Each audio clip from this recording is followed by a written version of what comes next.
Well, chaos is taking over in the SEC. Well, not yet in the SEC, but certainly in college football. That's probably the best way to put it. And coming to you tonight after the ACC has announced they're going to go with 10 games. They have officially announced this now. They're going with 10 games with an out-of-conference game added. So, what does that mean for Georgia, the SEC, and beyond? Dean Legge from Dog Post, making you a smart Georgia fan. Let's get through this all we can, keeping in mind that the information is still flowing, we should say. So, this week on Wednesday, everything sort of broke open, and I'm going to be reading you some things that happened. I'm also going to be commenting on some things that happened. But step one was that the ACC essentially said if you're going to play an out-of-conference game, you got to play it in your state. So that meant that Georgia would have to go to Virginia to play the kickoff game. Now that's not going to happen. Greg McGarity told the Athens Banner-Herald that is not happening. So where we're sitting right now for Georgia specifically is that they have 11 games still scheduled. Their opener is not scheduled. In the statement tonight from the Chick-fil-A people, they essentially said that they were, understanding that the ACC is doing what they feel is the best interest of the conference and the health of their team, staff, student athletes, and as partners, we would support them in this decision. However, we are disappointed to lose the opportunity to host Florida State, Virginia, North Carolina, and their fans in the kickoff games this season. So they didn't say that the games were canceled. I doubt that this will happen, but West Virginia and Georgia could still play in the Peach Bowl, in the Chick-fil-A game to start the season, but I don't see the SEC scheduling 2 out-of-conference games. Let me get to the SEC now. So what's going to happen here is there could be some serious freak out along the way. If you're wondering what I'm doing here, I'm going to my website, going to dogpost.com and taking a look at every single thing that's happening as we go. It's really the place to be, quite frankly. Dogpost.com, DAWGPOST, because things happen so quick. I mean, we can only keep up with certain things. We only do about a video a day here on YouTube and Facebook, and you should be on the site at this point pretty much every second of the day, I would say. It's because it's crazy breaking news all the time. The SEC is going to do one of two things. They're either going to have 8 games with an out-of-conference, which would leave them with 9 total games, many of which they would not control, the out-of-conference games, or they're going to go to 10 conference with 1 out-of-conference, okay? The notion that they would go to a 9 game is just hard for me to believe because you would not have balance. Who would the crossover teams be? Would Georgia play away and the Gators play at home?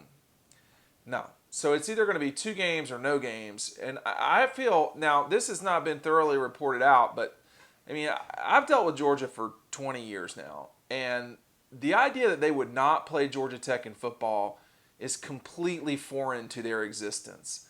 They are going to make that game happen. I mean, I would be beyond stunned that Tech and Georgia don't play this season, okay?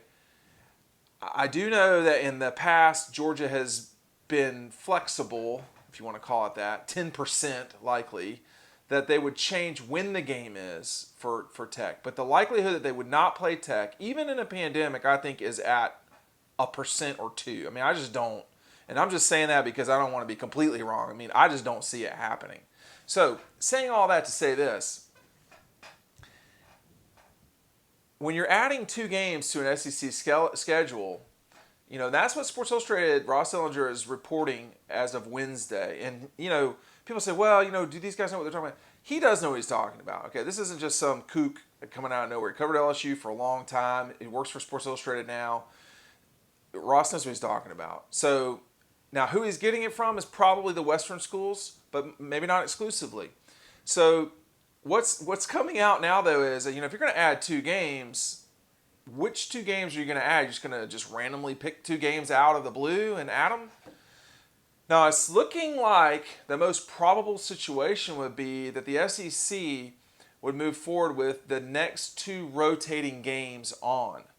So here's the punchline, is that, Georgia is playing Alabama and Auburn from the West already.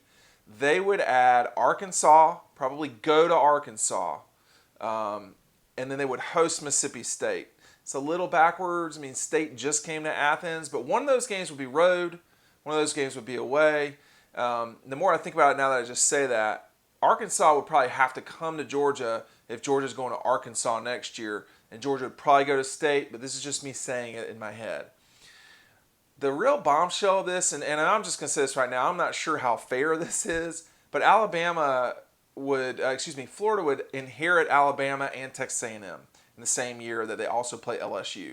So if you're Georgia and Florida, you both play Alabama, you'd both have a legit Western foe in A&M and Auburn, and then you'd have the other two crossover games. For Florida, of course, they're every year, just like Georgia's is Auburn, is LSU. So they both eat LSU.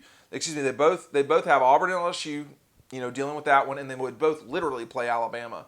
And then the crossover games, it wouldn't be, it's an easier schedule for Georgia in that situation. There's just no doubt about it. The Alabama would be adding Florida and Vanderbilt. So in that scenario, you're talking about Alabama, Florida, Georgia, LSU. The top four schools would all play one another with the exception of LSU, Georgia, who, of course, have played each other the last 2 years, once in the championship game and once in Baton Rouge. So LSU would inherit Kentucky and Tennessee. So if you stack this up traditionally, it's not that unfair traditionally. As it stands going into the 2020 season, it hits the Gators the hardest for sure. But you look at it, the Gators would take Bama, A&M. Georgia would take Arkansas and State. The Cats would take LSU and the Rebels. Mizzou would take A&M and Auburn. Carolina would take Auburn and Arkansas. Tennessee would get Mississippi and LSU, and then Vanderbilt would get Mississippi State and Alabama. Look, I mean, it is what it is. We're in this situation. It's not fair. There's not going to be anything fair about any of this stuff. The East is still going to come down to who wins in Jacksonville. Okay, Tennessee is not going to survive Georgia, Florida, LSU, Alabama. Not going to happen. I don't know if anybody in the SEC is going to survive what looks like could be coming. Now, tomorrow, I'm going to talk a little bit more about this schedule, so that's why I want you to make sure to click back tomorrow. I'm going to talk in further detail, as much detail as possible, and there could be some more actual action items by then. My suspicion is that they're going to kick the can down the road a little bit, but soon, and it could be Friday, soon they will release a schedule. You should not necessarily expect that what has been scheduled is what will be. So what the closing game for Georgia, this season, all bets are off. You could have Georgia and the Gators in the season. You could have Georgia, Tennessee in the season. There's a lot of scenarios that you could play out with. I do not think there will be cross-divisional games to end the season, with the exception of Missouri and Arkansas, which is a traditional rivalry. So that is what, we're seeing the dominoes fall in college football. The question is, when will this all get cemented? Is there any question that the SEC will let the in-state schools, the in-state rivalries play? I find it impossible to believe that 4 members won't get to play their in-state rivals, because you've got other teams, Mississippi, Alabama, that are trying to play neutral site games themselves. So Georgia was the only team coming into this thing that had 2 Power 5 schools on their non-conference schedule. It's going to get knocked down to just 1. So questions coming into Friday. Is the SEC going 8-game with 1? Is the SEC going with 10-game and 1? The notion of 9 games, I do not buy that. So in my 20 years of reporting, I mean, you can see what's happening out there. There's going to have to be an even-numbered thing. So I'm going to catch my breath. I'm going to see you on Friday. In the meantime, click right here. We're going to get you ready for the 2020 season. I get the feeling that we're going to have to redo the playlist soon, but the players are still going to be the same for the Dogs. Let's just see what happens as we go here. Thanks for watching. Dean Legge from Dog Post. Go over to the site. Something could have changed in the last 20 seconds.